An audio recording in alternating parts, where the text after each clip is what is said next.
Owen, tell me something.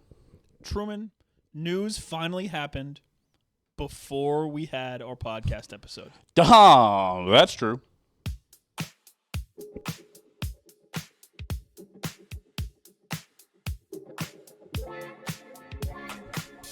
Welcome, everybody, back to another episode of Dahm. That's true. Of course, I'm your host with the most, Truman the Steam Machine Steen. As always, I'm joined by the bomb. Bang! Owen Dahm. Man, I almost messed up that intro. You're going to have to find a new podcast host in free agency. That would have been crazy. Yeah, well, just like the Chiefs, I'll be trading you away for value. So Fucking nobody's safe. Jesus Christ. hold on, let me just adjust this mic. I gotta get on your level here. There we go. I think you're all right.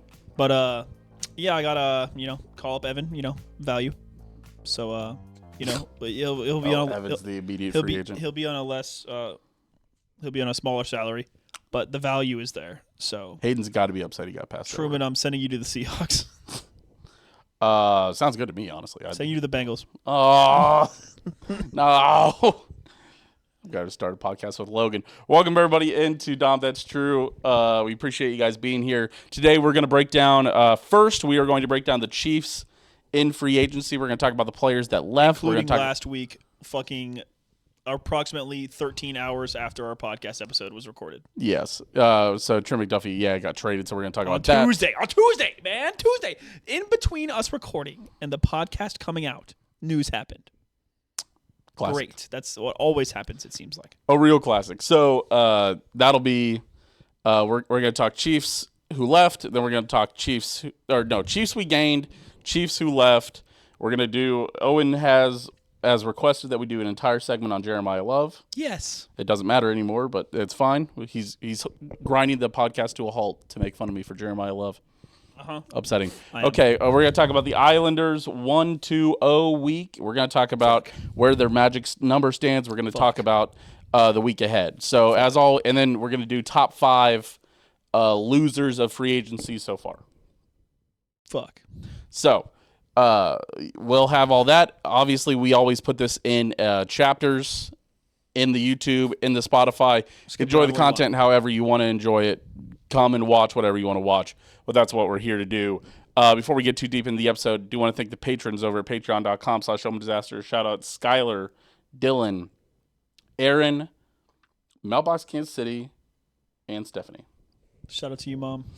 And then Mom and I are going to see K-State in the Big 12 tournament tomorrow. Oh, I'd rather shoot myself in the head. Well, we just got tickets to the session, and then it just so happened that it was K-State. Is it they're 6? They played 6? Yeah. I just put the rest of my FanDuel account on BYU minus 10.5. Wait, we're playing BYU? Yeah. Oh, well, at least I'll get to see AJ DeBan, so that'll be fun. Yeah, that should be fun. My mom bet my sister's boyfriend Chandler gave my mom 1,000-to-1 odds, and on K-State winning the Big 12 tournament. And so my mom put a tenner with Chandler as the bookie for K-State to win the tournament. I'm like, Mom, we're not going to win. She's like, you don't sound like a true fan. I'm like, Mom, we're just not good enough. Should have got at least 10,000 to 1. Did Chandler have proof of income? Did he prove that he can back up $10,000 I don't know. if your mom wins? Because if we beat BYU tomorrow? No, it doesn't matter. What if, man? We still have to play Houston, Arizona, KU, Iowa State. You understand, it would be more impressive if we won the Big 12 tournament with this team than going to a Final Four. Any of the times that K-State could have gone to the Final Four, where all we had to do was beat like number 5. Yeah, that's true. All those teams are like top 5 seeds. Like a 5 seed or like a 7 seed Loyola. We'd be beating or whatever two 1 seeds, probably. At least 1 seed. For sure. 2 seeds probably, and a 3 seed. Yeah, probably. In the Big 12 tournament. Yes. It would be a more impressive run to win the Big 12 tournament. Yeah, especially because all the Iowa State fans will be there drinking Kansas City out of Busch Light all weekend. So I will be there for one day. The Iowa State fans won't even be down yet, so it's crazy. Yeah, they don't play that first day. All the Mormons going to Power and Light up. You know what? I bet they're really nice to you. You know what, Owen? For the content, I'd love if you would go to it and buy the Big 12 hot dog. Yeah, we were thinking about it. If we run out of, we were trying to go to Capini's before the game, and I'm like, that's not gonna. There's no way we're gonna have enough time. Have you ever been? No. That was such a random spot. Is it because Elise and Chandler have suggested it. Yeah, I've suggested it too. But we were trying to get you to meet us there, and then you wouldn't leave work, idiot. My bad. Mm-hmm. It is your bad. Anyway, I was like, well, if we don't have enough time, we could just eat the concession stand food because they're gonna have 16 different items. Okay. Well, if you don't go to Cupini's, you need to get the Big 12 dog. What's on the Big 12 dog? Everything. It's 12 toppings, or I think it's now 16 toppings. No, it's like a Chicago dog, I guess. No.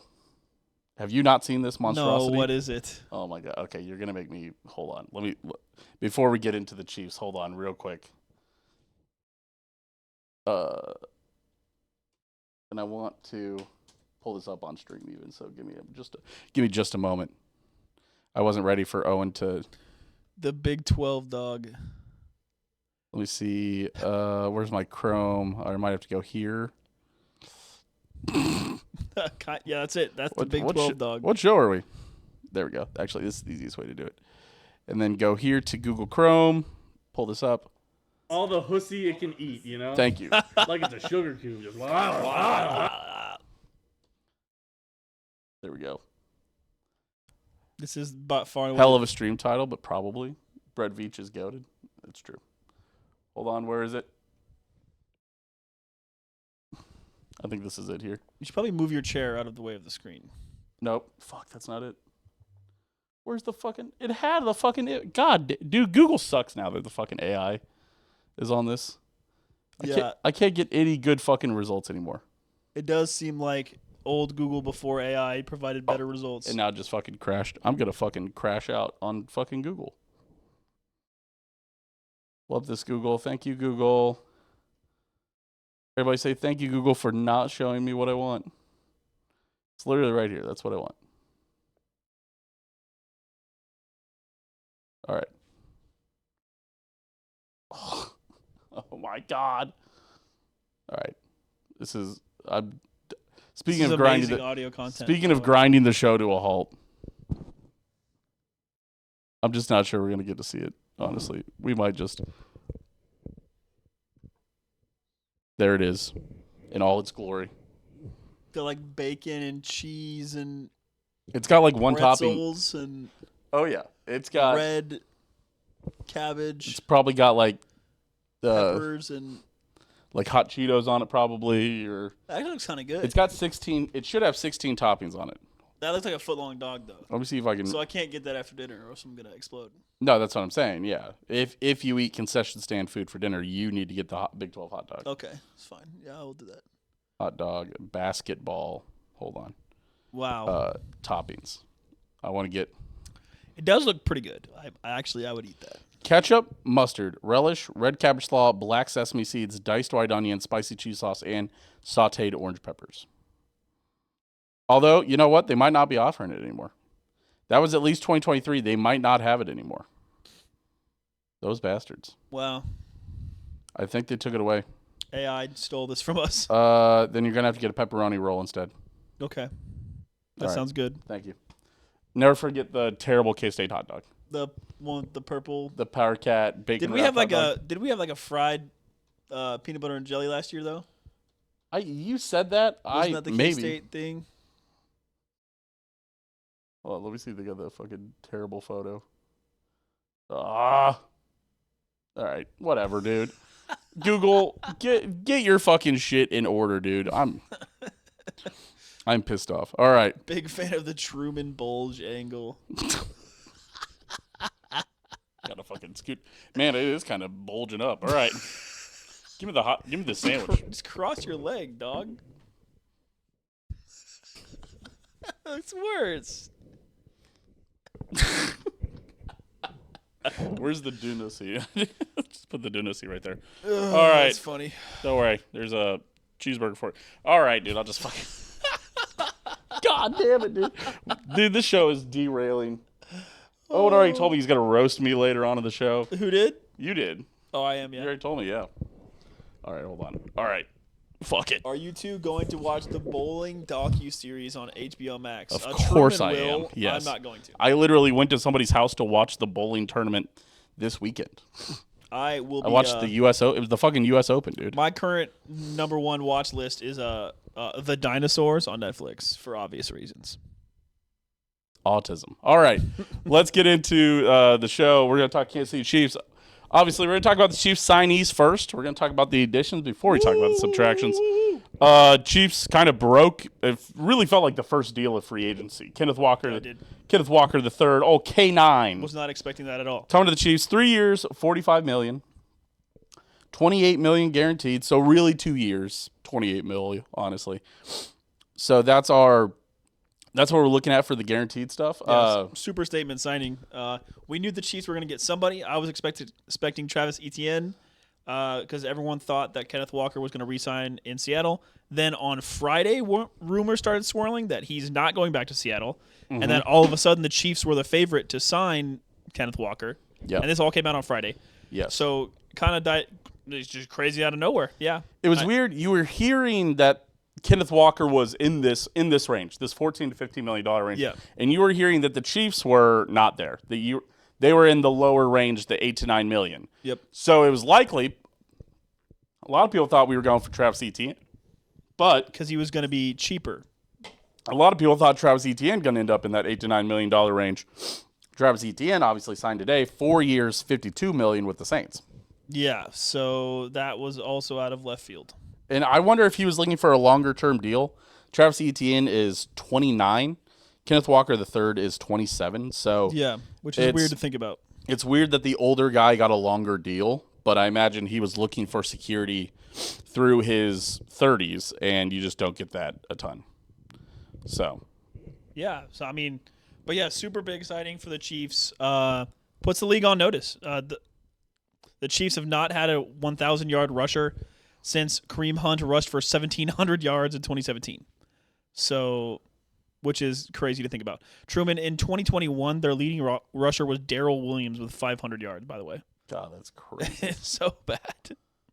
It's been a real long time since they've had a good rusher. You forget. That's why, personally, I wanted to go get Jamal Charles number 2, but you didn't want it, so that's fine.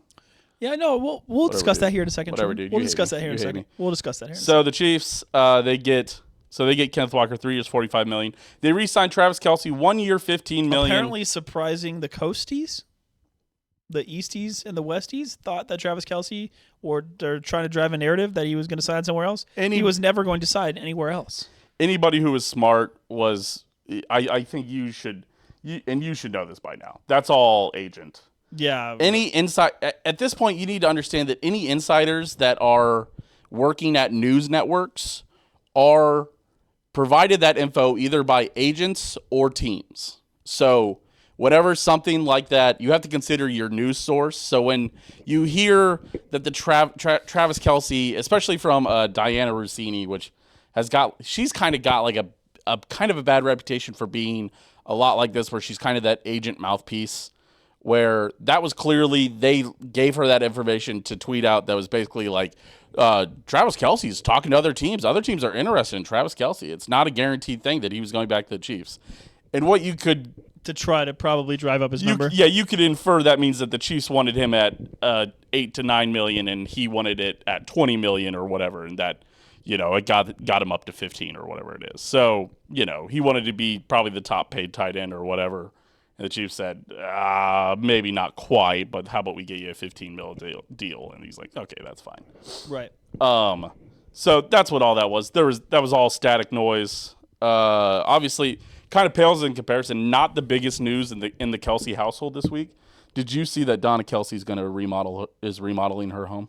No. Oh, it's big news. That was broken. Apparently, everyone see that? That was broken by TMZ yesterday. They broke out the news that Donna Kelce was going to be renovating her kitchen. So I did see a tweet about that. I didn't realize that TMZ was breaking that news. Yeah. That's why I saw a tweet about it. It's become a meme. It's become a meme all over NFL Twitter about, like, oh my God, the son of Donna Kelce home renovation, small home renovations, re-signed with the Chiefs. It's so dumb. Yeah, it was all over there. So. Tabloids, man. The Chiefs also signed. Man, this is gonna be tough. And Jason has watched 2 hours of what? Cut. Oh, Truman, scroll down. You gotta scroll down on the chat there. Oh, Jason has watched 2 hours of. I think that's probably Bluey's, my guess. That is correct. That news also broke on Twitter that Jason Kelsey had watched 2 hours of Bluey. That Donna Kelsey's Donna Kelsey's eldest son had watched 2 hours of Bluey over the weekend.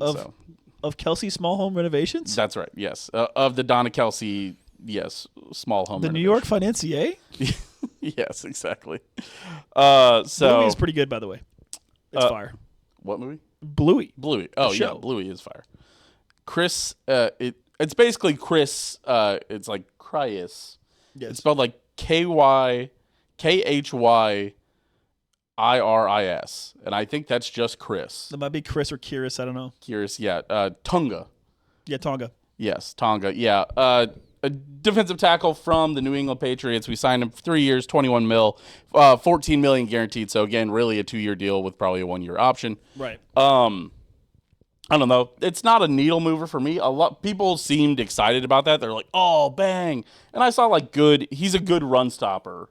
He's had half a sack in his career over the last 4 seasons. Right, or like whatever. he's a mainly a run stopper. Patriots fans were saying that he is good and that they are upset to see him go. So he's kind of young Mike Pennell. I imagine he's kind of like more like a Colin Saunders. Or Colin Saunders was never really rushing the passer a ton.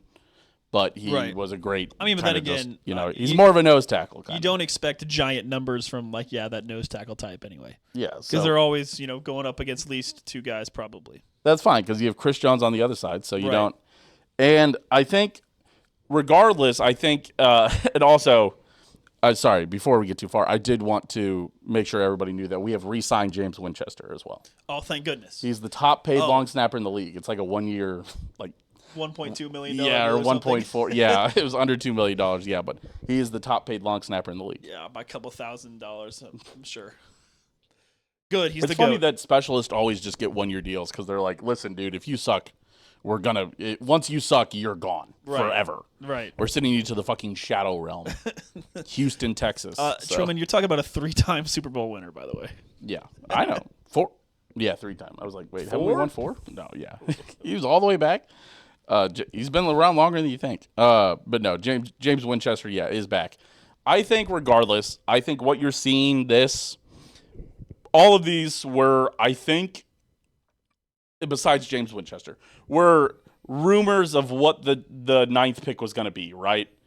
We talked about a running back. We talked about a defensive tackle. You talked about that. Yeah. We talked about, maybe getting a pass catcher or maybe, if Sadiq was there, maybe we'd reach for Sadiq or maybe we trade back and get Sadiq. Yeah. I think this signals to me that there are 2 options that the Chiefs are going to pick at number 9.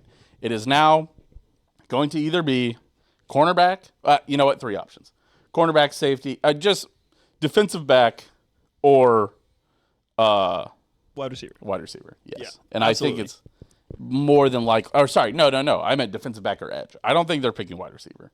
Oh, well, unless one of the big, unless Tate or Lemon fall. I think it's just gonna be Downs. I think we're drafting Downs from Georgia.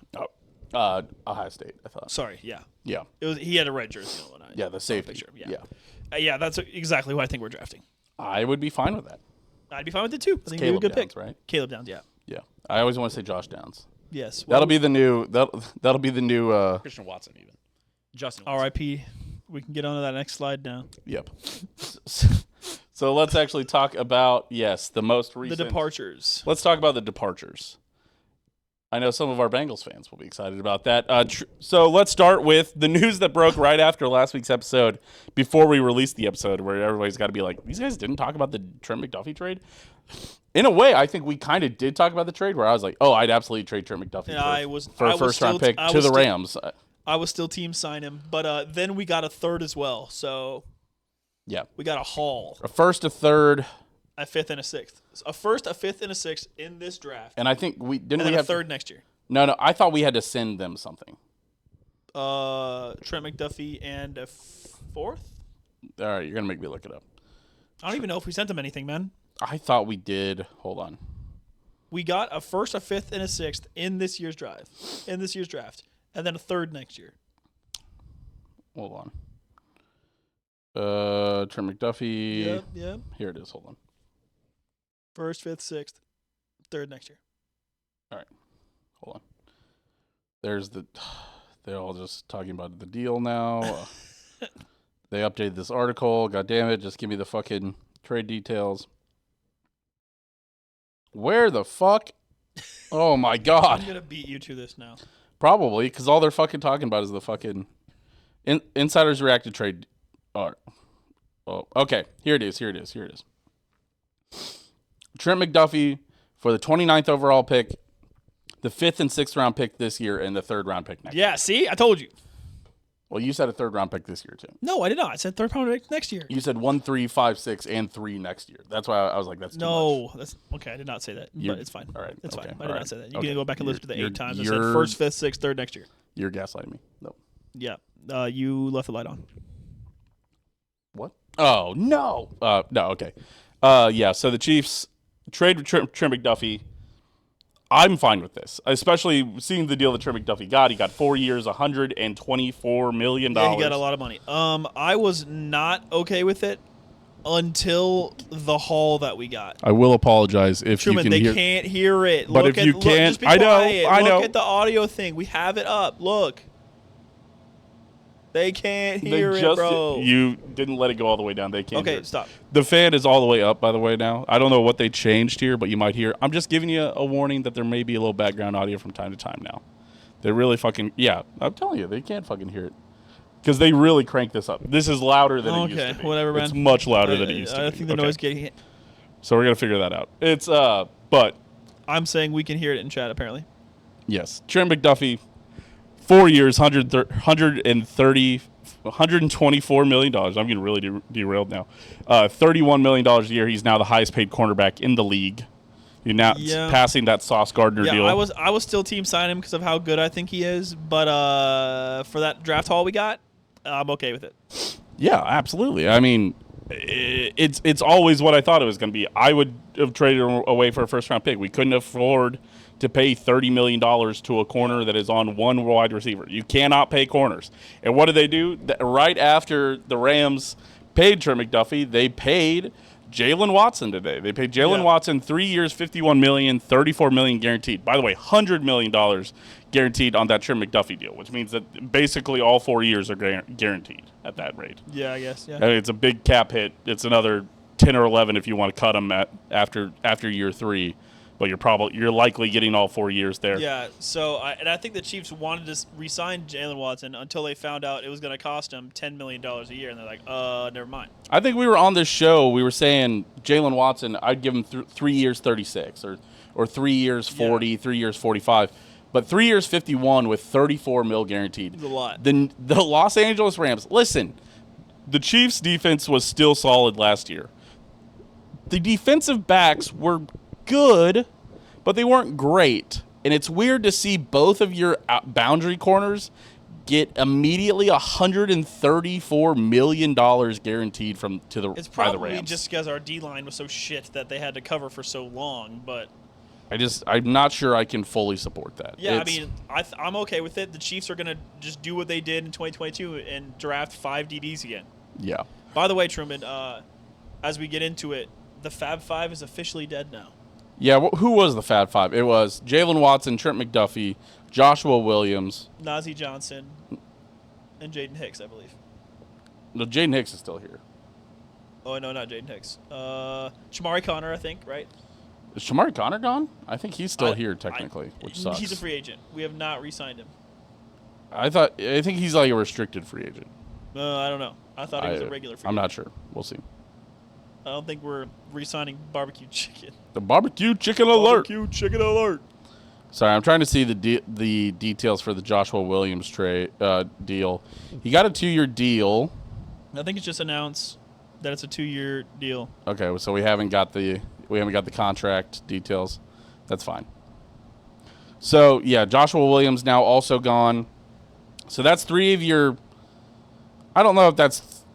I was gonna say that's 3 of your top 4, but I don't. Joshua Williams had really kind of fallen apart there towards the end. Yeah, we don't know the number yet. It's just 2 years. Spotrac doesn't have it. So it is your top 2 boundary corners: Trent McDuffie and Jalen Watson gone.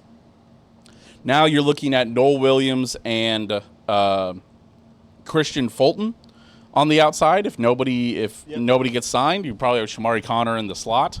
I don't think they'll have Shamari Connor. I'm going to look up his contract right now. I don't think he's on the Chiefs anymore. I will let you do that. Brian Cook also traded to the Bengals. Or no, sorry, not traded to the Bengals. Just signed with the Bengals. I think another fairly large-ish deal. Maybe Brian Cook's was the one deal that I looked at and I was like, I would have probably paid that. You know what? I will say the Bengals actually kind of cooking. Boy Mafe, they got him. Yep. It was like three. No, wrong guy. You're talking about the wrong guy. Oh yeah, I'm talking about Owe. Sorry. Yes. But Boy Mafe, 3 years, $60 million. I think that's a great deal for him. Shamari Connor is still on the Chiefs. He signed a 4-year deal in 2023. So. Okay. All right. And then Brian Cook is 3 years, $40 million. Just a little bit more than I would have paid Brian Cook. I'm not sure safeties are always worth the money anyways. Because what did Justin Reed get paid? Because Justin Reed is better than Brian Cook. I'm willing to say that. Are you willing to say that? Yeah, I'm probably willing to say that. And Justin Reed it was 3 years, $31 million. He got $10 million less than Brian Cook, just about $9 million less probably. So I don't think I agree that Brian Cook is $9 million better, $3 million a year better than Justin Reed. I would rather have Justin Reed than Brian Cook. Although Brian Cook is younger. Brian Cook is a great tackler. He's probably a great box safety. He's not a great coverage safety. He won't give you a ton on the back end. He will get burnt over the top. You will get frustrated with him. But he's an insanely good tackler, though. Yeah, he's physical. He's a physical corner. Yeah, one of the best tackling DBs in the game. Yeah, we already talked about that earlier with our buddy Logan. Somebody the Bengals going from their current safety to now what they have is maybe one of the bigger upgrades on tackling prowess of the whole free agency period. But yeah, basically the Chiefs' whole DB room left, so they will be drafting. Yeah, DB is going. We are going to have a defensive back in the first round. The question is, will it be safety, number 9 or number 29? Or both. I'd say probably both, dude. I wouldn't be shocked if you see them trade back and try to gain another first-round pick. I also, if Bailey somehow drops to 3 or 4, I wouldn't be shocked with the Chiefs trading up 5 spots. I think there is large value. I think they would have to give up pick 29 and 40 to move up. And I think they'd have to give up 29 and something else. I think they'd give up 29 and 40. I don't think they'd have to give up 40. I do think so. You think they'd have to trade essentially 3 first-round picks to move up 5 spots? To move into the top 5 is huge. That's a huge difference. We'll see. But that's because people were talking about I think they should give up 29 and 40 to go get Jeremiyah Love. And everybody's like, okay, shut the fuck up for a moment. That's all right, crazy. let's fucking. I think Mendoza obviously is going 1. And I think Bailey probably goes 2. Yes. And I think if Bain slides down to be available in the 9, I think they take him, which I'm worried about because of the statistics. The other question you have to ask is that Ruben Bain is good. At some point, he will be picked, and he should be picked. At some point, it is dumb. It's a lot like fantasy football where you're like, okay, listen, I'm not spending a first-round pick to go get fucking DK Metcalf. But he's there early 3rd. It's like, yeah, man, I'm probably going to take There's a point where you're like, somebody has to fucking take DK Metcalf. Well, it's like there was a couple years ago where Kirk Cousins ended up being really good. And it's one of those things well, Kirk's so bad, but it's the 15th round now, and I need a quarterback, and he's still there. Right. Ruben Bain is probably, because of his arm stuff and all that, he's probably fallen out of top 5, but he's probably still a top 15 pick, And if you pick somebody at 15 and they get 7 sacks a year, 8, they become a solid pro, that's fine. It's just you don't want to pick somebody in the top 5 and have them just be pretty good, Yeah. If you pick somebody in the top 5, you hope they're in rookie of the year conversation. Top 10 also, still. But if you're picking a guy at pick 15, pick 20, it's like, okay, as long as he has a career. Yeah. It's like George Karlaftis. Pick number 29. I still think nobody's got an issue with George Karlaftis. I think we probably overpaid him. I think we overpaid George Karlaftis, for sure. But I don't think anybody's complaining about the George Karlaftis pick. No, I wasn't complaining about it. No. I think the Chiefs' first round is obviously all defense. They're not going to draft a wide receiver or running back till like round 2, 3, 4 now. Right. Like they might not even draft an offensive player till 4. Yeah. I would expect. So yeah, unfortunately, all the DBs essentially gone. Although this is a DB heavy draft, which is why I think Veach is okay with letting all these guys go. Yeah. Chiefs also might have let their QB of the future walk. Gardner Minshew signed with Arizona, yeah. who is going to be starting Jacoby Brissett and tanking this year. I don't know what the Arizona Kyler Cardinals Murray, do, man. not with a team, by the way. Tyler Algier signed with the Cardinals. Yep. Tua signed with the Falcons. You saw that. One of the worst run organizations in sports, the Atlanta Falcons. What are the Falcons doing? Where the fuck is Kirk right now? Their best. Is Kirk Cousins still on the Falcons Still also? in Atlanta, yes. Or is his deal done? His deal might be done. I don't think it is because Penix is entering his 3rd year, right? And they signed Kirk the same year they drafted Penix. Yeah, but I thought they signed him to like a 2-year deal. They signed Kirk to a 3-year, $120 million deal. He is still for the Falcons. He's still a man. That's terrible. One of the worst deals ever because he's not going to start. Yeah, so, 4 years, $180 million. Oh, what it was the 180? fuck, dude? What the fuck? It's fucking $45 million, $100 million guaranteed. I don't even think so. They can't even get out of the deal until the end of this year. Why would you draft Penix then? I don't understand. Because Kirk was. I mean, because it doesn't matter what Kirk was doing. Well, you paid him $145. You paid him $45 million a year. You had to just start him. That's what your decision is. Your decision is you start him, and then But at some point, somebody's got to pick Michael Penix Jr., just like we just talked about. Although Michael Penix Jr., if not picked there, probably falls to the second round and could still be picked by the Falcons. I don't know why they picked him there. It doesn't matter. But if you get that quarterback, you want him if he's going to be good, you want him to get him in the first round because then you have that 5th-year option for cheap still. That's why everybody wants to grab a quarterback in the first round. That is why the Falcons will once again be missing the playoffs this coming year with Bijan Robinson on their team. So okay. And Drake London. They'll be missing the playoffs. While we're talking about first-round picks and all the upsides and downsides to having a first round, to picking somebody in the first round, Owen, I know you wanted to talk about Jeremiyah Love. We had a bunch of conversations about Jeremiyah Love. All these conversations are now essentially moot. I do not think that the Chiefs are going to pick Jeremiyah Love in the top 10. I don't believe they're going to trade back and get Jeremiyah Love. They're done. It's all done with Jeremiyah Love, and we don't care about it anymore. All right. Well, Truman. Okay. Because you are a big Jeremiyah Love fan, and you said to me today that you still think it would be cool if the Chiefs drafted Jeremiyah Love so that we could have a Sonic and Knuckles situation, direct quote. Could be kind of fun. Yeah. Yeah. Except for David Montgomery. That's literally like how they set up that backfield of David Montgomery and Jahmyr Gibbs. How many first-round running backs have there been drafted since CEH got drafted in 2021? Oh, this is tough. Sorry, it's in 2020. He got drafted in the 2020. How many first-round picks have there been? First-round running backs picked. I think there have been 6. Yes, there have been exactly 6. Oh, I fucking first-round nailed it. running Wow, backs. that's awesome. Okay. Can you name them? I can name Bijan Robinson. Yep. I can name Ashton Genty. Yep. I can name Jahmyr Gibbs. Yep. The other 2 are kind of... One's like Kenneth Gainwell. Nope. No. Maybe he was before.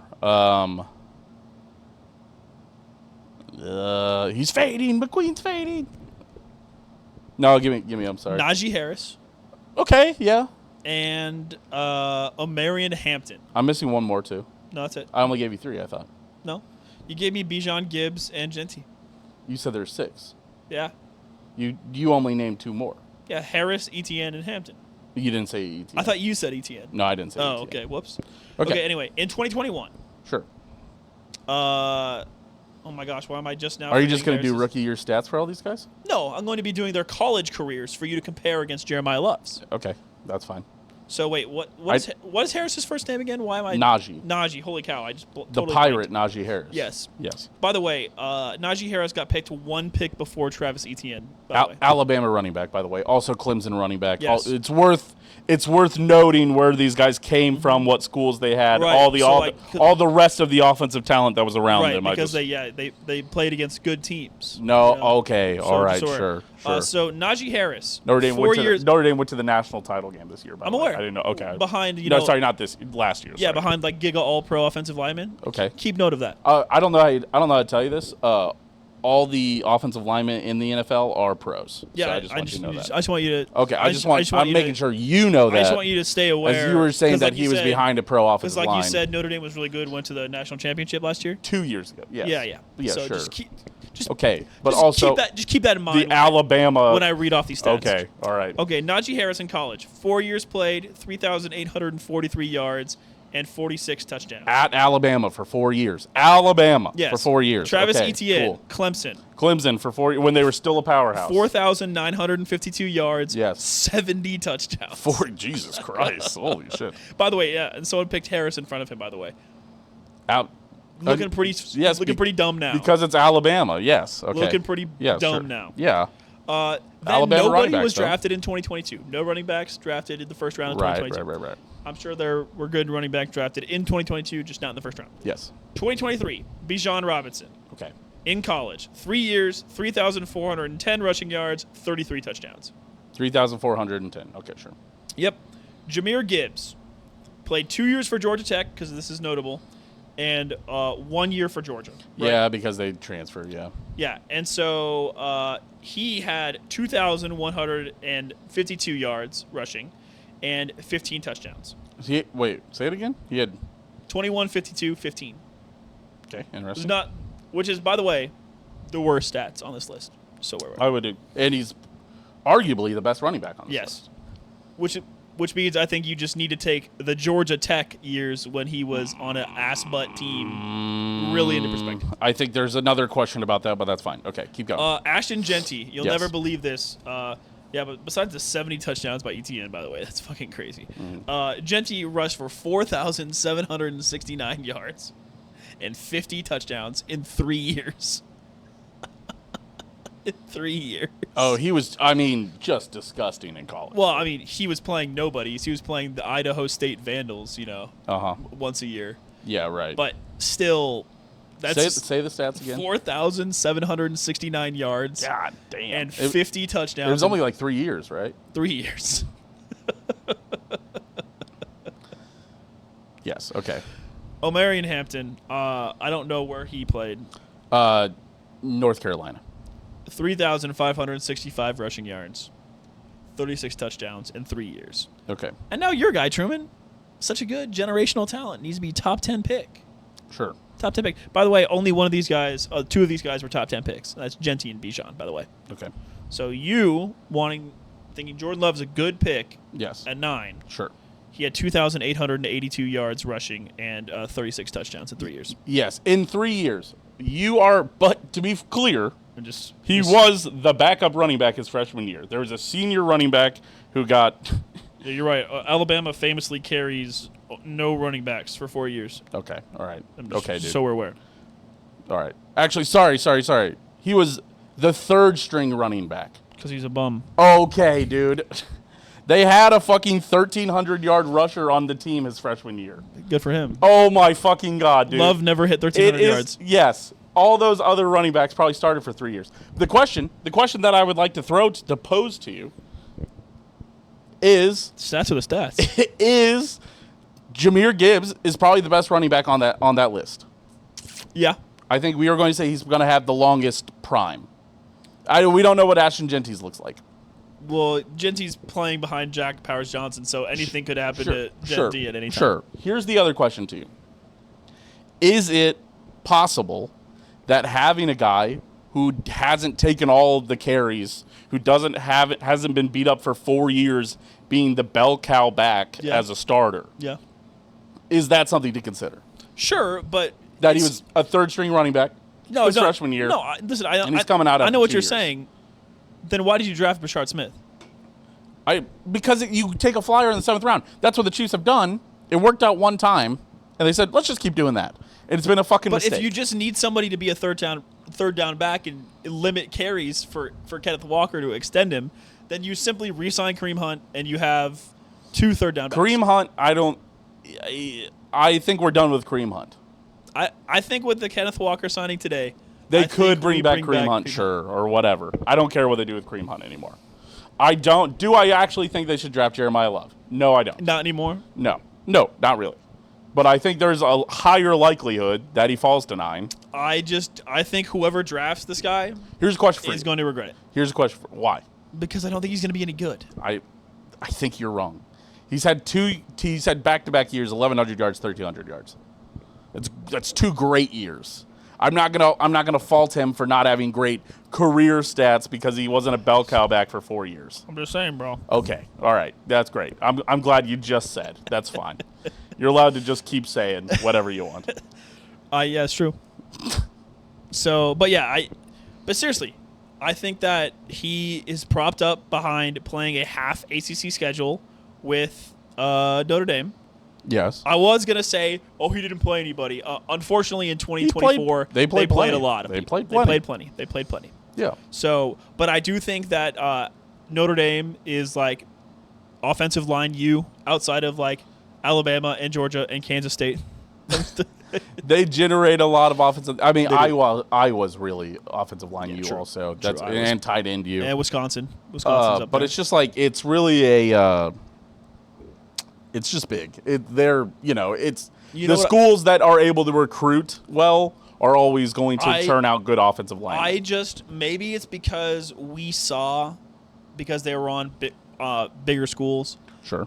We saw stuff. Well, I guess Boise State isn't a bigger school, but there was way more, in my opinion. There's a lot more Ashton Genty buzz. There was more buzz and obvious draft pick potential from guys like Bijan and Genty and Harris, where you're like, okay, these guys are going to go in the first round. Who's it going to be? And Love is just like I guess he's the best running back. I think there are plenty of. There's plenty of buzz about Jeremiyah Love.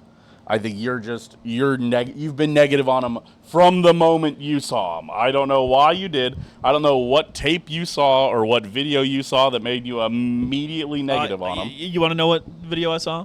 I saw the Chiefs' defensive line last year. That was the video I saw that soured me on Jeremiyah Great. Love. We got a defensive tackle. I don't know. We need 3 more. Sure. Be great to get an edge. You want Short Arms McGee, or do you want another guy that you've never heard of? Name another edge rusher. It's like Cornelius. Yeah. I think. Name another edge rusher. David Bailey. No. Name other than the ones that won't be there. Name the ones that will be there at 9. I don't know. Yeah, that's right. It's like it's like Cornell and that would be my question. Bain and Bailey. Is look at the fucking over the last again. What I asked you, if you remember, when we sat here on the show, and I said, "Oh, you should go grab some stats." I said, "Go look up the running backs." I also said, "Go look up all the defensive ends that have been drafted in the last 5 years." That's true. It's convenient that you have showed up.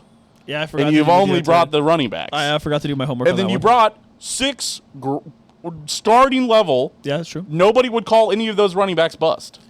But those, in my defense, none of those running backs are bust. I didn't just find only starters. I simply found first-round graded running backs. I know. And of the last 6, that's right. Of all the running backs who have been drafted in the last 5 years. Yes. 6 years, 2020. Yes. So the last since 5 drafts. Yes. 1, 2, 3, 4, 5. Yes. The last 5 drafts, you grabbed all of the running backs that have been picked in the first round. Yeah. And you know what they all are? Starters. They're all 4-year starters. They all had moments. I think Najee Harris might have run. Najee Harris is maybe the worst running back in that group, and I think he maybe even made a run at Rookie of the Year. We were just talking about signing ETN. You wanted to pay one of those running backs 4 years later, and you wanted to pay him more money than you would have paid him drafting one of these guys at number 9. That's true, but I was saying that Jeremiyah Love is worse than all of those guys. I don't think that's true. I don't think you have any good stats to back that up. We'll see. I think you have a lot of total stats. Those are total stats. Those are all total stats. They were, to be fair. You could argue the schedule, but you admitted the schedule last year was better, and he went for 1,300 yards. That's pretty good. I'm just saying. Joe Alt says, you're welcome. Yes. I got good news. We got Joe Alt at home. We've got Josh Simmons. We got Jalen Moore. We've got Trey Smith, Creed Humphrey, and fucking Kingsley Suamatia down the middle. And Eric Bieniemy, man. Wow. And Eric Bieniemy, yes. A great running back. A great running back coach coaching these running backs. I would love to see Jeremiyah Love still. I do not think he'll be there at 9. No. And I think if we could trade back, you know what? Would you take him at 14? If he falls... Would you take him at 14? I don't think so. No, I think he's got to drop farther for me. I'm serious. They trade back. They trade back to 14. They get a second round pick. They get Jeremiyah Love at 14. Is Bane and Downs off the board? Yes, I believe both of those guys will be off the board at number 9. Okay, I don't think both of them will be off the board at 9. I think one of them will be available. I think you could name. I think anybody that you can think of right now off the top of your head, I do not think will be there at 9. That is my theory. Jeremiyah Love might be there now, and that is because the Saints also got a running back, and that is because the Chiefs got a running back. Hold on. Let me check the draft order, because if the draft order is shitter teams, then they're going to make a mistake, and he'll be on the board. It's plenty of shitter teams. It's the fucking top 8 of the draft. You know it's shitter teams. Yeah, but the top 8 of the draft isn't always the same. Yeah, they trade it. Yeah, they trade picks and whatnot. 2026. It's the Raiders. It's the Jets. The Giants are ahead of us. The Raiders don't exist because we know who they're drafting. Yes, the Jets, the Giants. Oh, but it would be so Raiders for them to just pick like Bane or something. That would be who they would pick. They'd pick Ruben Bane somehow. They would. And the Jets would go, I guess we're gonna just pick this guy. Okay, yeah, it's Jets. Devin Lloyd to the Panthers, by the way, just broke. Okay, it's Jets, Cardinals, Titans, Giants, Browns, Commanders, Saints right in front of us. So Browns, Commanders, Saints. Right now, Commanders might go running back. This mock has us drafting Carnell Tate. So. Yes, I've seen that one, yeah. Yeah. Is he big? Oh, no. Yes, he's bigger. Yes, he is bigger. Okay, cool. I'd be fine with that. That would be fine. Sure. Okay, if he's there and the Chiefs trade back to 17 and Love is still there, I think at that point that's the. I don't think he's there at 17. I think he's there at 14, maybe. I don't think so. Apparently Buzz has been going up with him specifically to like the Saints and a couple of other teams. Yes, but the Saints signed a running back. They signed ETN. ETN, that's true.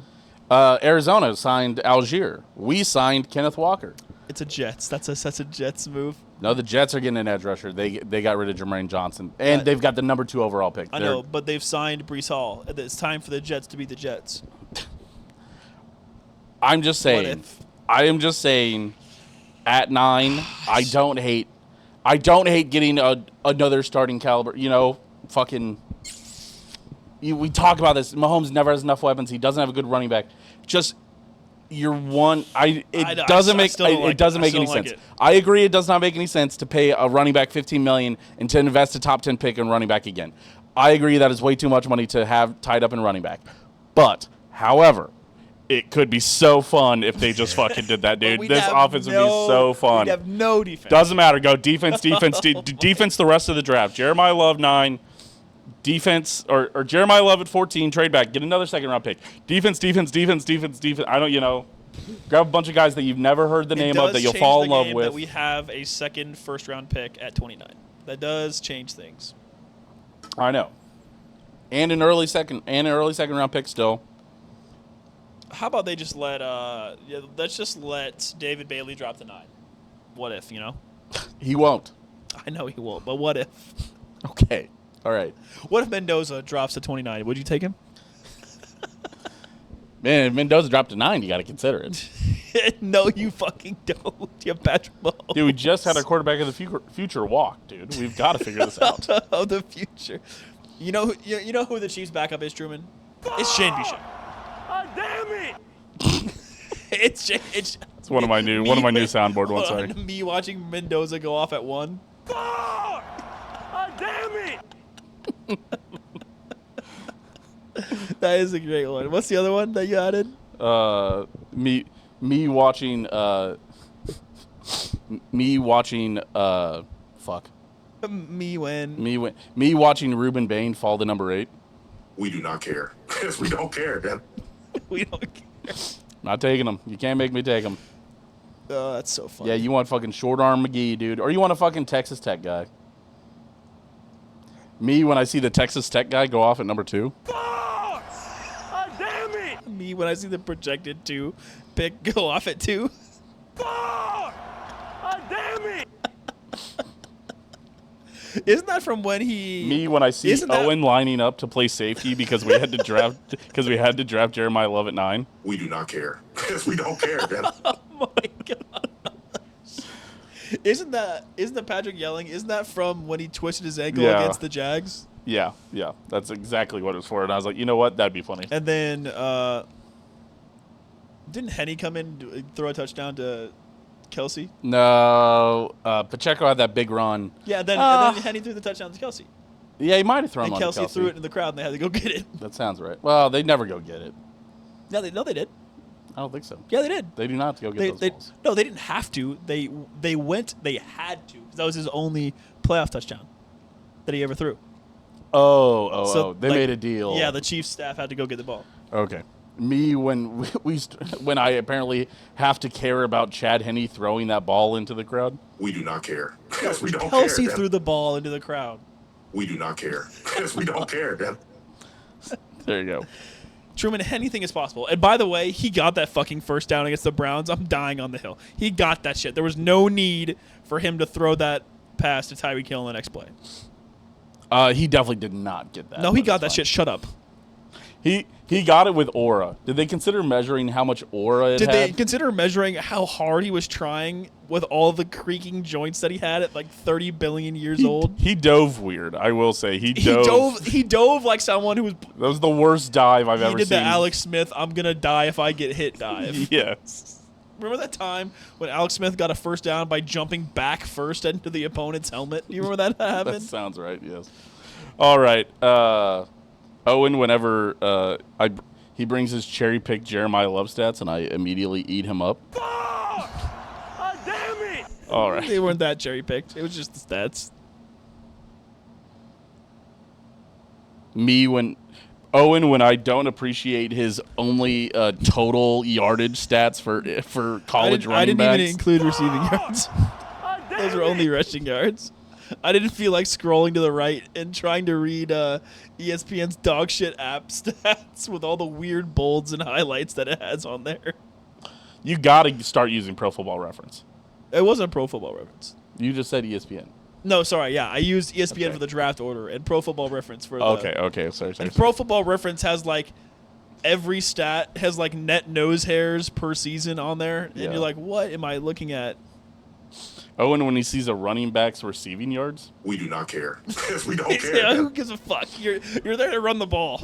Yeah, run the ball, buddy. What's the football equivalent of shut up and dribble? Shut up and hike. Me talking to my center. Just hike the goddamn ball, buddy.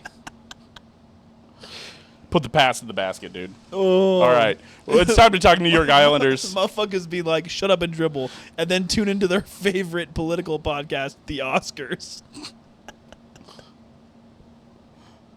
Okay, dude. I don't What know next for going my on. political opinion? All right. Okay. Shut up, LeBron James. I need to find out what Henry Cavill thinks. I had to, for the astute viewers, as I brought up that Islanders slide, you might have noticed it was not a 3-0-0 week for the Islanders, as we actually went 1-2-0 for the Islanders. In crunch time, bro. We let the other teams back in. Against terrible fucking... Well, Well, not that to be bad. fair, the Ducks got up early. The Ducks are also decent, and The Ducks were fine. and the Knights are also decent. I don't know, man. The big one was They have to play so late. The East Coast teams are playing at 10 p.m. for 3 nights in a row. It's like, I think that's a tough ask for them to do. It's tough going east. West. It's tough going east to west. It's tough going west to east during football season because they have to play at noon, which is 11 or which is I didn't even really think which is like I didn't even really 10 think a.m., about 9 that, a.m. about them traveling. Yeah. And then having that jet lag, what it's like, midnight their time for the start, like 2 a.m. East Coast time for the start of the game. Yeah. I didn't even think about that. Yeah. So like it kind of sucks that they had to start those games at what's essentially 10 p.m. for 3 games in a row, but it's how it goes.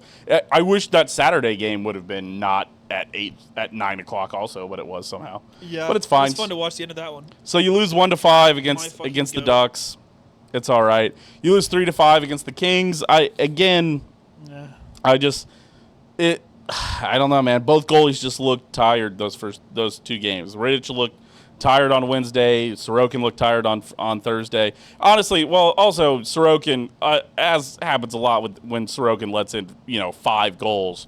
A lot of it's so many shots from the defense that the defense allows that it just sucks.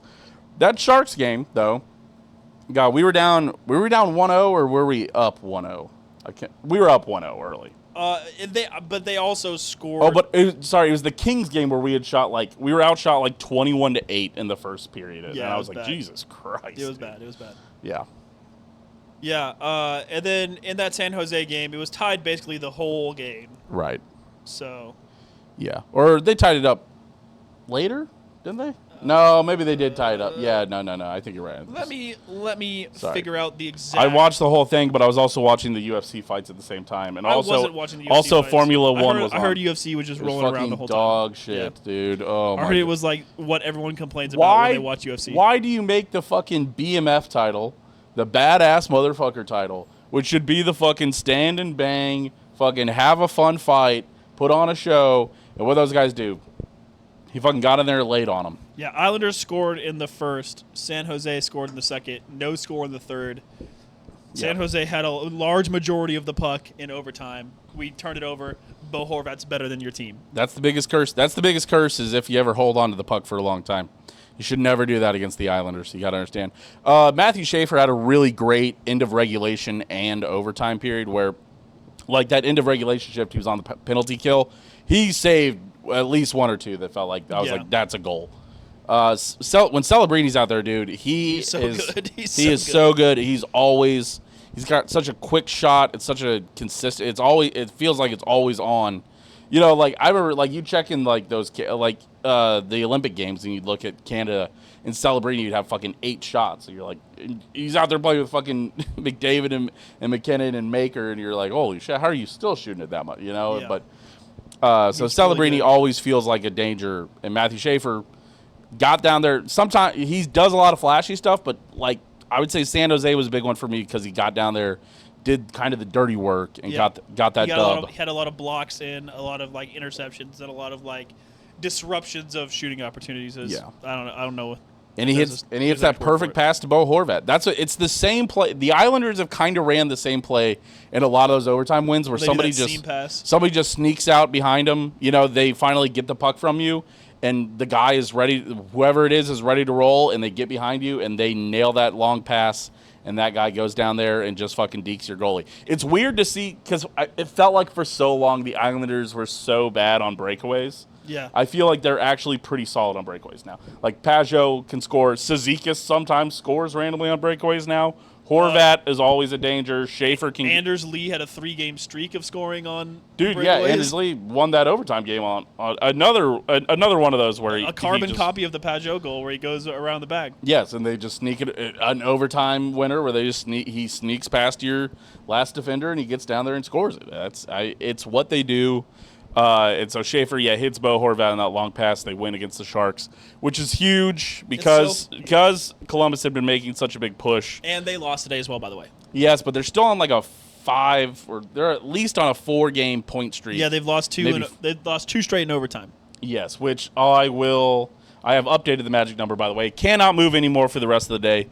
The Islanders' magic number currently sits at 36, the tragic number 40. So it sucks. So they were right on the edge. By the way, we'd be solidly in the playoffs in the West. Oh, yeah, for sure. We were +4. So now we're at +4, which is 5 down from last week. Last week we were sitting there at +9, and we were 5 up from last week. So here's the answer. Here's what I'm going to tell you. If we win 3 games, we're going to go up 4 points. If we lose 2 games, we're going to go down 4 points. That's just how it is make or break time. But, these numbers, as you can tell, are getting much smaller. So having that 4-point gap is pretty nice. Yeah. The thing is, we passed Pittsburgh, and then we let Pittsburgh back in. So basically, as of right now, both Pittsburgh and the Islanders are trying to keep Montreal and Columbus out of the playoffs. Yeah. With Boston kind of sneakily hanging in there for the very last wildcard spot. Yeah. But if Pittsburgh and New York hold on to their spots, Columbus is going to miss the playoffs with more points than the wildcard team, which is really going to suck for them. They cannot miss it with more points than the Yes, they can. Are you talking about in the West? No, in the East. That doesn't make sense. So, wait, I might be saying Montreal when it's. I'm not saying the right team. Hold on. Let me look at the playoff picture. I was looking at this before the show. Did I see them all? You're saying you said more points than the wild card team. I was like, they would be the wild card team if they. I'm had telling you more right points. now. There's one of them with. Hold on, one standings. Yeah. Here we go. Yeah. So Columbus. Oh, what the hell? Oh, it just hadn't updated. Okay. I don't know what I was thinking at then. Okay. Oh, that's what I was thinking of. Okay. Right. So Montreal right now in the wild card is at 78 points. Yes. Because Buffalo, Tampa Bay, and Detroit are at 84, 82, and 70. Did you see that Buffalo Tampa Bay game yesterday? by the Yeah, way? 9 goals.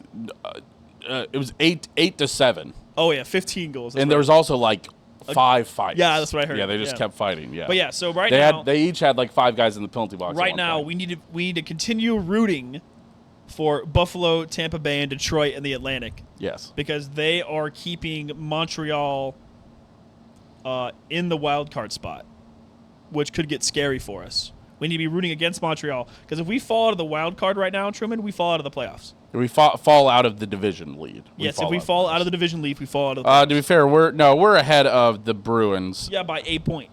Yes, and they've got a game in hand. Yeah, so we've got to stay top 3 in the Metro because if we Yeah. fall out of top 3 in the Metro, I think we fall out of the playoffs. Listen, the Eastern Conference is a nightmare, but the fucking Atlantic is hell on earth. It's so crazy because the Central is the top 3 teams in the Central are really really good with Colorado, Dallas, and Minnesota, Yes. and they're like the best teams in hockey, which is hilarious because the rest of the Central is dog, and so is the rest of the Pacific. All of the Pacific is dog. 73 points leads the Pacific. 73 points is out of the playoffs in the East. 73, yeah. That's a division winner. The Ducks, the Anaheim Ducks, who we just lost to. I didn't realize they were the division leader now. But because we lost to the Ducks are now the division leader at 73 points. Yeah. And that is less points than the Columbus Blue Jackets, who are out of the wild card. Yeah. So cool. That But yeah, sucks. basically the Islanders need to essentially tread water for the rest of the year. They've gotten themselves into an advantageous position. They don't need to do any catching up. They just basically need to go 2-1 every week, and they'll make the playoffs. Yeah. Which is what they average. So they had a 3-0 week last week. Mm-hmm. Then they had a 1-2 week this last week. That's fine. 4-2 over 2 4 weeks and is 2. fine. That's so fine. they just need to keep doing that. If they have an off week on the road, which they did, that's fine. Win your games at home. And they've been winning their games at home. And with the amount of West Coast games we played, I've got to think we're done going to the West Coast. Let's peep their schedule. Do you have a slide for the rest of their schedule? I have a slide for the future, at least. This upcoming week, we are at St. Louis on Tuesday. We have got to beat St. Louis. Listen, I know we're bad against bad teams, but we just fucking traded him, Jonathan Drouin. And by the way, he scored. Yeah, he scored yesterday, of course, in his first goal. It's his first goal he scored since November like 21st or something like that. And it's the first goal he's scored with his stick since November 8th. So. Oh yeah, because that one hit off his head or something. Right? Yeah, it was a foot. It was definitely might have even been like a hand where they pretty close to a kick. He probably should not have. It should not have counted, but they counted it. It was like okay. But yeah, so we're at St. Louis on Tuesday. Got to win that game. We're back at home against the Kings on Friday. That's again. Scary. I think you got to win that game. And then you are Saturday at home against Calgary. Calgary also awful at 57 points, which would put them last place in the Eastern Conference again. So, but they're in the Western Conference, so they're only third from last. So you have to go 2-1 this week. Find a way to go 3-0 to give us some cushion. 3-0, I think you can buy your doable. playoff tickets. 2-1, it just is good cushion. It puts you in a good spot. But again, as teams get hot, team gets cold. It's like the Islanders sure went 3-0. They gained 5 points. They went 1-2. They only lost 4. They only lost five on the margin. They certainly could have lost. If Columbus wins those 2 games, they lose 7 on the margin. We're only 2 points of cushion. So it's fine. It's going to ebb and flow, and hopefully you get hot when everybody else gets cold, and hopefully when you get cold, people are also cold. We went 1-2. We still were able to pass the Penguins with that one game that we won. Obviously, Penguins passed us back, but they went cold around the same time also. Right. So it's You just got to go 2-1. Like I said, 2-1 average. Yeah. 4-2 over 2 weeks for the rest of the year. Yeah, we're 6-4 over our last 10. Columbus is 6-1-3, so they've cleared. They made up 3 points worth of points there. Yep. But the Penguins are 4-3-3, which means that we gained a point on the Penguins. So over the last 10. So you just never know. Like I said, you average 2-1. You win 60% of your games for the rest of the year. You're in the playoffs. Yeah, I would say everybody in the wild card race right now is pretty hot. The Islanders are on the cooler side of that playoff race, But we're still not cold. but you would expect everybody else to cool off a little bit as the Islanders hopefully would heat up a bit. Right. What's important is that you stay. You know what's really important is that you stay in that third slot so that you can play the Penguins. That you stay in either the second or the third slot so you can play the Penguins in the playoffs. And we always 4-0 the Penguins. Everybody in the East owns each other for whatever reason. So, but then I do not want to play fucking Carolina. God help us all. I said, God help me. That's what I need. That's the other one I need. That's right. Okay. I think that whenever the Penguins start talking shit. We do not care. Because we don't care. Me when I see that we have to play the fucking Carolina Hurricanes in the playoffs. Fuck! Ah, damn it! We always get 4-0 or 5-1 by them, man. For my entire time being an Islanders 5-1. fan, since, 4-2. 4-1. Sorry, 4-1. Hello. Yeah. My entire time, because I was thinking 2015. Because that was when I first started cheering for the Islanders, right?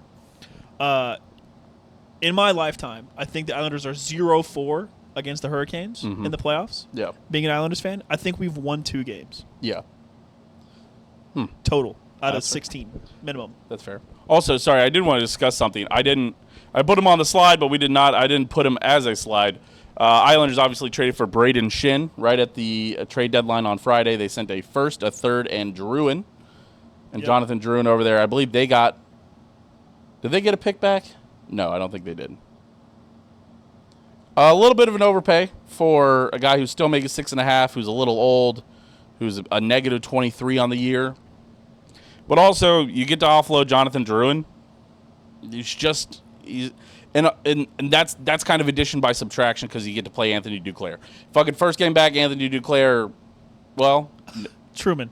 didn't score, but I mean, obviously they won. So The Islanders have played the Hurricanes 3 times in the playoffs. okay, The Hurricanes have won 12 of those 15 games, and the Islanders have won 3. well, that's how the math works out. Yeah, Yeah, we're averaging 4-1. 4-1 to them.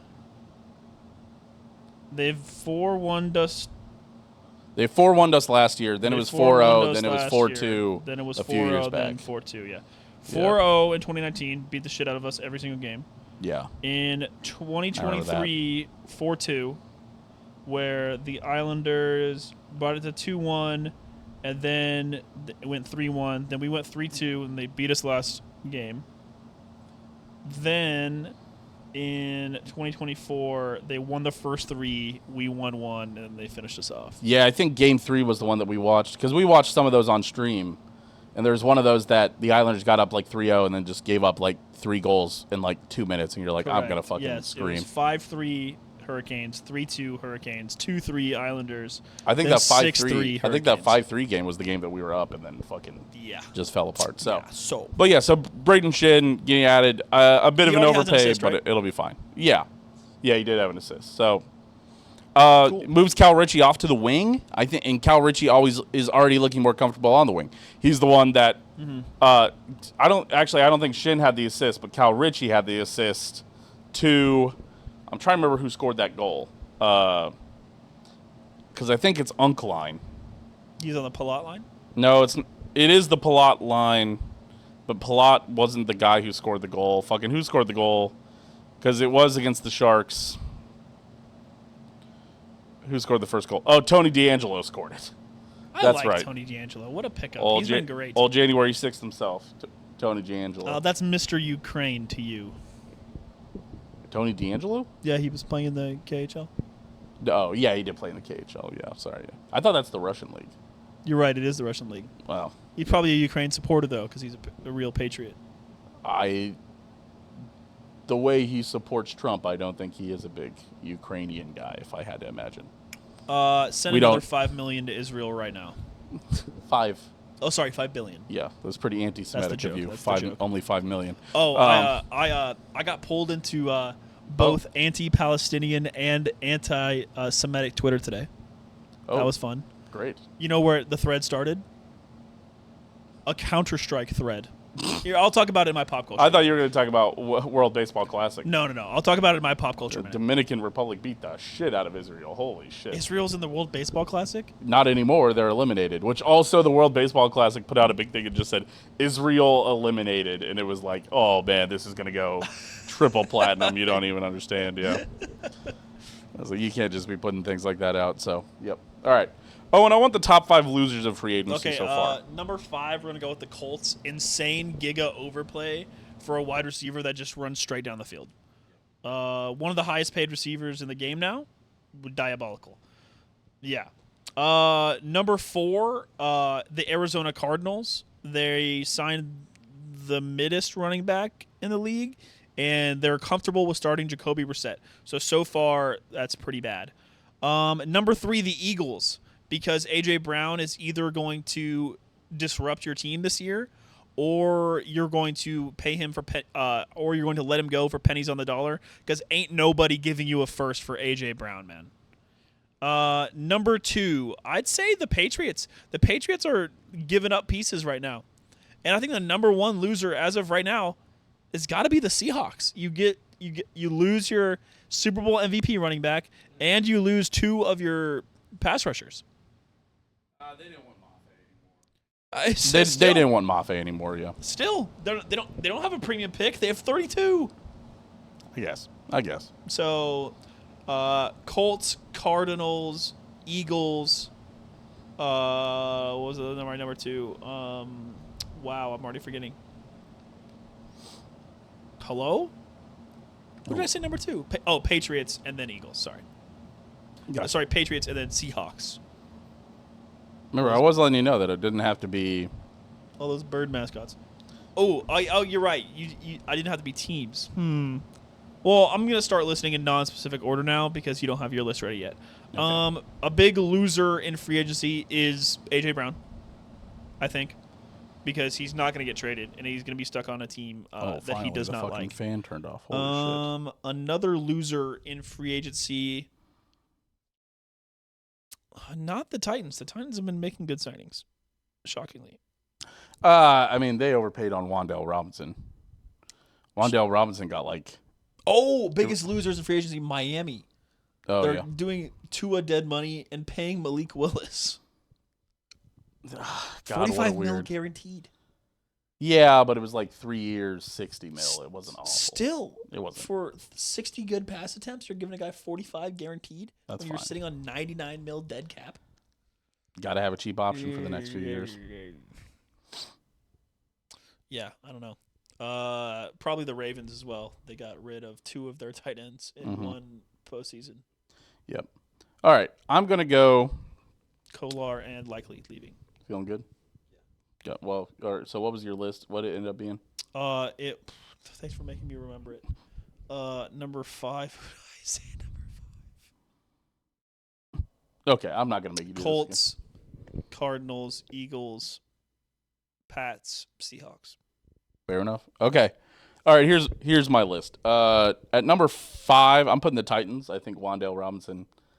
They've made some all right signings, but paying Wan'Dale Robinson that much money feels like an overpay. But it's fine. You've got to get Cam Ward somebody to catch that ball, so I can't blame him. They have the GOAT on their team already. What? They have Chimere DK. Okay. That he should have been a fantasy football league winning wide receiver, but I did not start Aaron Jones. Oh, the guy that's a returner. That's right. Number 4, the Ravens. Yeah. I think trading 2 first-round picks for Max Crosby felt like an insane move. They also lost Isaiah Likely. I didn't see him make any other huge splash signings. They lost Charlie Kolar. Their third. Their other tight end, yeah, which is fine. He's just a blocking tight end. I don't mind now him at all. Now they don't have one. Now they have Mark Andrews and nobody. That's fair. Number 3, I put the Colts here for the Alec Pierce signing. They're also they're kind of strapped with Sauce Gardner, who's I think he signed in the offseason last year. Yeah, how bad is that? It's 4 years, $120 million there. How bad does the Sauce trade look now?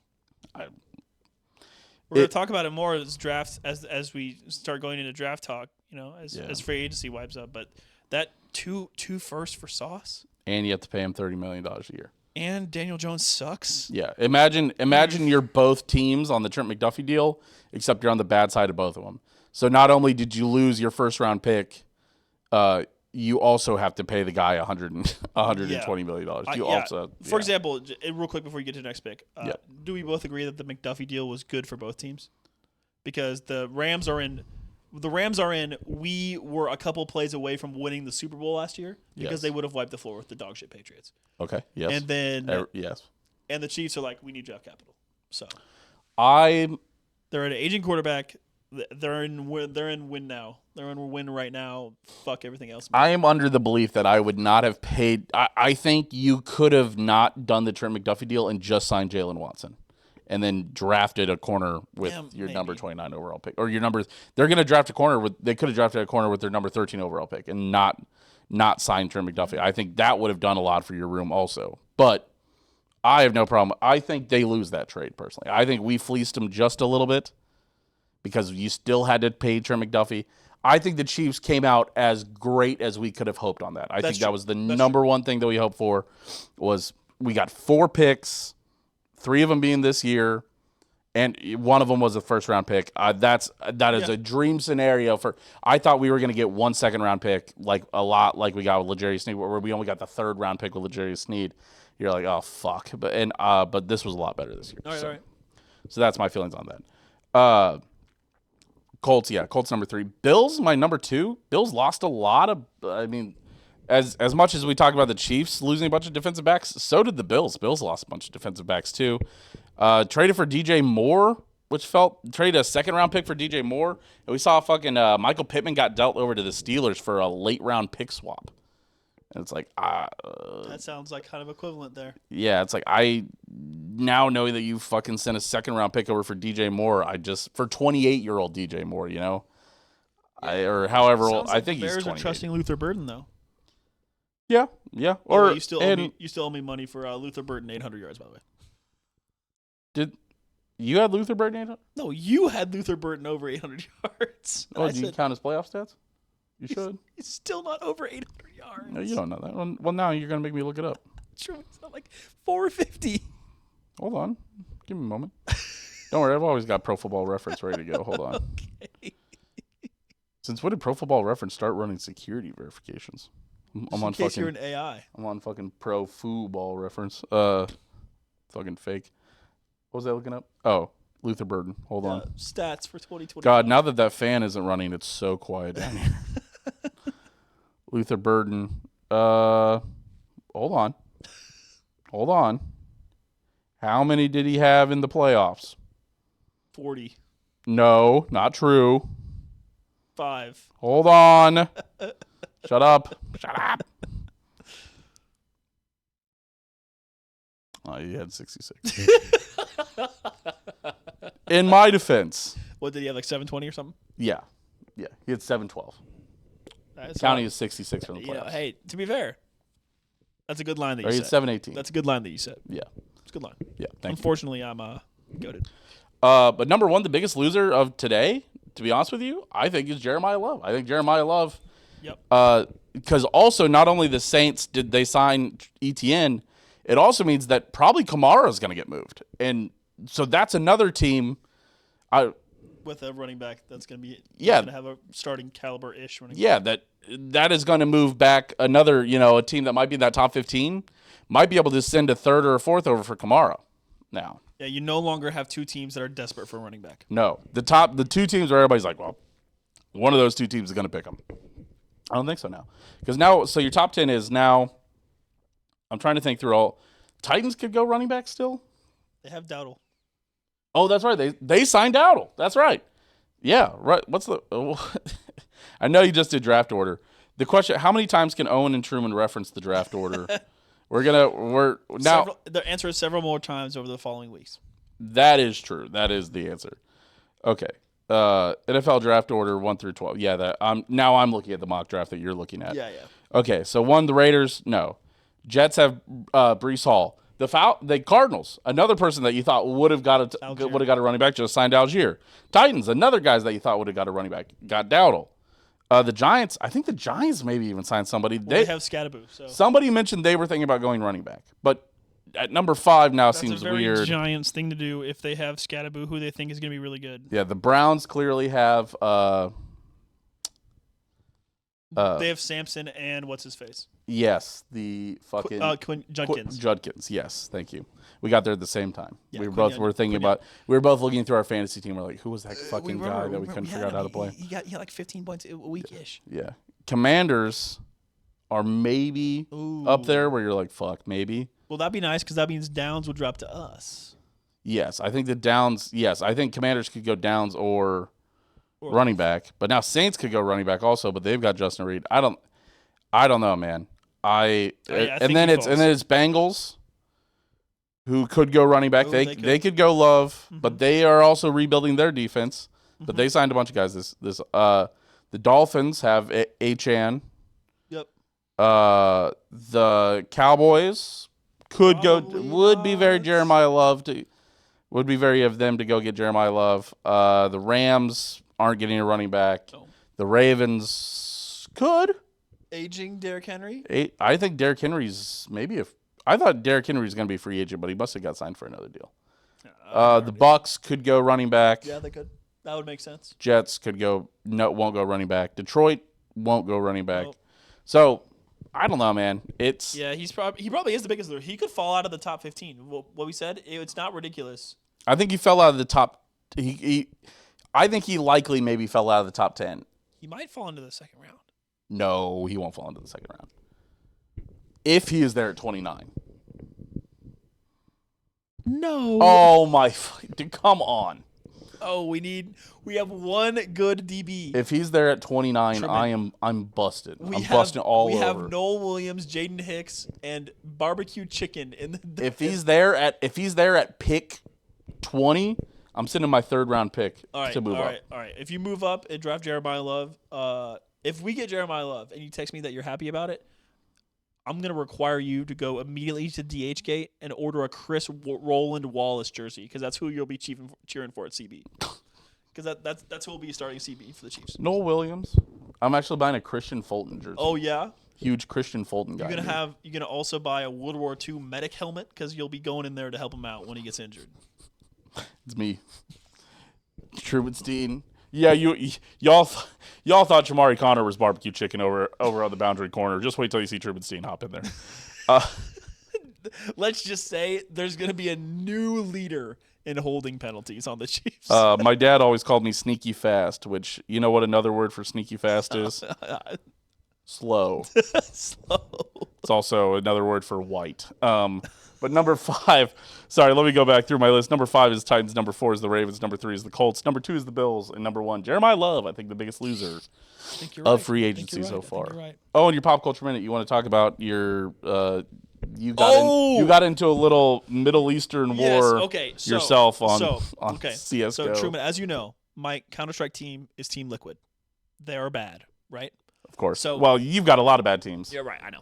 So to qualify for... I'm surprised you're not talking about Tottenham getting relegated. By the way, I've been liking...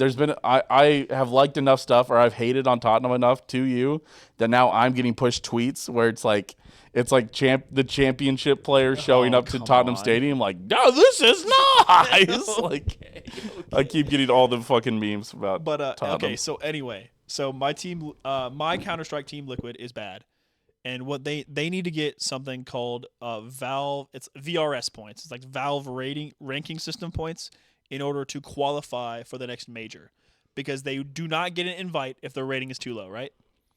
So they are playing in this French local LAN event to try to get any ranking points they can. So they need to win this event first of all. France has banned international travel for Israelites because of the conflict. One of Liquid's players is from Israel. So they have to get. So their tweet was about Liquid having a stand-in for the tournament. Yeah. And someone's like, good. Right. Good. Nertz is a Zionist. Yeah. And I was like, yeah, bro, he's not the government. He plays video games. And then, He still doesn't mean he's not a Zionist. sure, but come on, like I think that's a not lot what of it's the. about. I think a lot. And then of someone was yeah, like, right, I mean, someone replied to me saying that this pro gamer is not the Israeli government, saying, dude, he was literally in the IDF. well, all Israelis were. That is what I said. I said Israel has compulsory service. It typically makes you pretty pro-government, also to be. That's part of being in mandatory on, service. man. I know. Listen, Come I'm on, just. man. I'm just. All adults serve in Israel. Yeah, What right. are we doing? Right. I know. Truman, this is not somebody who's politically advocating. This is someone who clicks heads in Counter-Strike. Sure. And so I have a whole bunch of pro-Palestinian people firing off in this thread that I'm in now, and a whole bunch of You can mute it. a whole bunch of Israelis as well firing back. So for example, Well, they're pretty good at that. one of the Israelis played. Yeah, Palestinians are known to think out of their ass. I was like, oh my god! You get to see I forget. You get to see the two of the most racist groups towards each other. Yeah. You get to, under my tweet about Counter-Strike. There's a joke, by the way. So in Counter-Strike, the terrorist side. wait, terrorist. I like Josh Allen. Sorry. Okay, move on. Sorry. You can buy the Galil, which is an Israeli-made weapon, Oh, of course. and on the counter-terrorist side, you can buy a FAMAS, which is an Israeli-made weapon. Oh, so really? the joke is that Israel's supplying both sides of the Counter-Strike conflict. Very interesting. I have nothing to add to this. I have nothing to add. I'm staying safe. Truman, once he hears my Counter-Strike news. So I'm trying to think of a good. Oh, We do not care. yeah. Sorry, I was trying to think of a good soundboard here. One. Nope, never mind. I'm gonna not Ooh, I use. feel a little weird right now. Really this whole segment right now. Oh, I feel a little weird right now. Yeah, I'm just. But yeah, letting so that if one you have go. anything to say about the conflict, you can find my tweet about nerds. Comment it in the YouTube comments. Hey, sound out about the Israel-Palestine war in the comments. You know what? While you're there, what do you guys think about America and Iran? Get in there. Let us know what you think. And when you're thinking about that, remember to like and subscribe. Remember to follow Truman and me on Twitter at Owen Goshnamen and at Steam Machine. Listen, you should follow me and Owen, but only DM Owen all your war takes. No. Owen wants to know what you think of the Israel-Palestine don't, conflict please. and the American-Iranian conflict. I'm seeing people call it a conflict now, by the way, on the war. Congress has to vote on war. Yeah, right. It's not a war. It's just a conflict. It's just going to go on for 6 months, or there could be a draft or Truman, whatever. it's just a military operation. Freaking liberals, man. God, I hope I don't get fucking drafted into the conflict. You can't. We're I know we can't get drafted into the conflict. You buffoon. I'm too fat. I've had to tell this story 2 or 3 times over the weekend. Oh, I don't think they care. I think they Okay, just so- make you get in shape. So here's the thing. Okay, so when I was like 26, 27. Great pop culture minute moment. All time, Dahm. That's true. Pop culture minute moment. Truman's about to talk about his draft score and not. Okay, So when you were in high school. Okay, let's start here. Yeah, when I was 17 or 18, and they had super test day at school. Yeah, Marine recruiter comes to school. Yeah, well, no, but it's like the freshmen have to take like a standardized test, and like the juniors take the ACT for free. We didn't get that my year, which was annoying. But like the seniors, you could either take like a career test, which is bullshit. Yeah. You could take a practice ACT. I'd already taken the ACT 3 times, already done well enough to get what I wanted. Get your scholarship. Or you could take the ASVAB, and I went, which is the military enrollment, like placement exam, and I went, I guess I'll take that. And so I took that. This is always the story I tell about that, is that when I was in the middle of the test, there was a math question about a ratio. It was like, what's a 4-to-1 ratio of 80 cents? And so I'm like, a weird worded question, but I was like, okay, so it's either 20 cents or $3.20. None of the 4 answers are those. But there is an answer that is $32. And I pulled the guy over and I said, hey, none of these answers are correct, I'm pretty sure. And I think the $32 is a typo for $3.20. And the guy that I brought over just went, I don't know the answer to this. Yeah. He's like, which means they just set this guy in. Yeah, like, hey, go proctor the test. he's like, you should just circle whichever one you think is the typo, and that'll be fine. So, long story short, scored really well on the ASVAB. Yeah. 91, 93, something like that. Too high to score on the ASVAB because I then got a call from every branch of the military. It was like, hey, what job do you want? Name your salary. That's what I was like. No, I'm going to college. All that stuff. Yeah, that's right. We could have had full buzz cut true back. I mean, but You could have. No, I can't. I'll say that after the show. Okay. I can't say that. We could have had Secretary Truman Steen. Secretary of Defense. Secretary of War. Truman Steen. Yeah. Yeah, right. Truman gets one taste of PT, and all of a sudden he's a war hawk now. Instead of fucking Secretary Kegseth. But playing trombones? No, dude, he's playing Game of Drones. That's right. But long story short, so what happens is when I was like 26, working my job at my engineering firm, I get a call from a military recruiter from like the Navy, and they were like, "Hey, would you like to join the Navy?" And I was like, no, not really. I was like, I don't think I could join it. And they're like, what do you mean? I was like, I am so out of shape, dude. I don't think you guys would take me. They're like, well, they're like, we've got like a height and weight system. They're like, what's your height and weight? I was like, I'm 5'10". At the time, let's say I was like 260. And he's like, okay, so you're a bit outside the chart. And he's like, but like, we've got other things we can do to like make sure that you're fit enough. And I was like, no, I'm off the chart for a reason. I was like, I should not be on the chart. I am fat. I was like, I don't know what to tell.